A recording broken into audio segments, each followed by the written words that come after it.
Hello everyone, welcome back to this channel. In this video, I'm going to show you how to add camera bunch tutorial on CapCut apps. Now let's get started.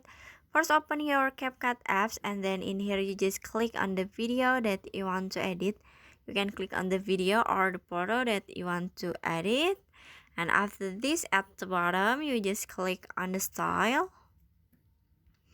And then at the style you can swipe until you can see camera bunch, this one. So you just click on add, and after this in here you just click on the check icon at the bottom and finish. So that's how to add a camera bunch effect on CapCut apps. I hope you found this video to be helpful. If you enjoyed the content, please consider like, comment and subscribe down below. Bye bye.